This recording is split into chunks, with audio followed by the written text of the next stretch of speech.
कान, जिह्वा, त्वचा और नाक। अब मुझे बताओ, आंख क्या काम करता है? देखने का काम करता है। तो गुरु महाराज ने कहा कि इस आंखों से आप क्या देख रहे हो और क्या देखना चाहिए और क्या नहीं देखना चाहिए। इस कानों से आपको क्या सुनना है और क्या नहीं सुनना चाहिए। सिर्फ एक इंद्रिय हमको बताती है, वो नाक। अगर कोई पशु मर जाता है, वहां उस जगह पे आप रुकते हो? नहीं। क्यों नहीं रुकते हो? वहां बदबू आती है, वहां से तुरंत हट जाते हो। ये नाक इंद्रिय आपको गंध का सुगंध या दुर्गंध देती है। और जीभ, जीभ क्या करती है? जिह्वा का जो स्वाद है, गुरु महाराज ने कहा कि आप रोका सोखा खाओ। आप कैसे खाते हो? आप तो चटपटा खाते हो। अपने आप लोगों ने देखा है कि जो रस इंद्रिय है, वो आपको कैसा खाना चाहिए, क्या खाना चाहिए, क्या पीना चाहिए, इसका भी भेद चाहिए। और इसी के कारण हम आपको कपता है। और स्पर्श तत्व मतलब स्पर्श भी है हमारे शरीर से क्या कर रहे हैं, क्या नहीं कर रहे। तो गुरु महाराज ने कहा कि जो 5 ज्ञानेंद्रिय इंद्रिय है, उसका लक्ष्य क्या है? आप सचेत होकर सुनो। आंख रूप, कान शब्द, नाक गंध, जिह्वा रस, त्वचा स्पर्श।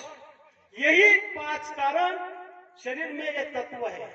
हम आप लोग देख रहे हैं और इसी का लगाम, इंद्रियों का लगाम ईश्वर में है। और इंद्रियों के बस में मतलब मन इंद्रियों के अधीन है।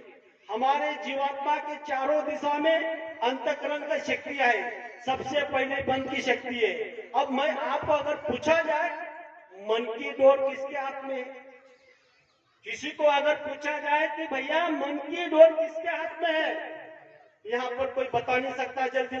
मन की डोर है माया के हाथ में। इसीलिए हम आपका सुमिरन नहीं बन रहा है। माला तो कर में फिरे, जीभ फिरे मुख माई, मनवा तो 24 फिरे, ये सुमिरन नहीं। इसी के कारण पहले इस बात को हमको सोचना है कि मन की डोर माया के हाथ में। माया क्या है? माया है संसार। संसार क्या है? पत्नी, बच्चे, बच्चियां, खेत खलियान, भाई, माता, पिता, गाड़ी, बंगला, जो भी हमारे आंखों से जो चीज दिख रही है, वो सब माया है। इसीलिए हम आप लोग जब सत्संग में बैठते हैं, जब माला का मन का गिराते हैं, उसी समय मन कहा जाता है संसार में, पेटों में, हर जगह मन जा रहा है। इसका तो जरा बेस सोचना चाहिए। फिर आगे कड़ी आती है चित्त की। चित्त की डोर किसके हाथ में है? किसी को अगर कहा जाए कि चित्त की डोर किसके हाथ में है? अरे भैया, हम जिसका चिंतन करते हैं वही हमारे चित्त में आता है। शराबी का चिंतन शराब पीने वाला करता है, मांसाहारी का चिंतन मांस खाने वाला पीता है, और निंदा करने वाला उसकी चिंता करता है, धन कमाने की चिंता करता है, संसार वाली संसार का चिंतन करता है। जिसका भी तुम चिंतन करोगे वही आपके अंदर में आएगा, और वही बात हम आप लोगों को चित्त में आने नहीं देता। तो चित्त की डोर किसके हाथ में है?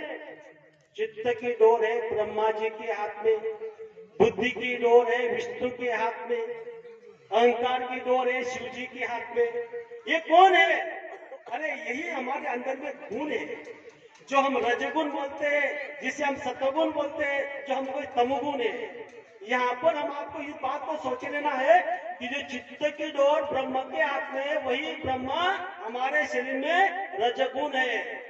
विष्णु की डोरी मतलब सॉरी बुद्धि की डोरी विष्णु के हाथ में, विष्णु कौन है? सत्वगुण है। और अहंकार की डोरी शिव जी के हाथ में, तो शिव जी कौन है? तमोगुण है।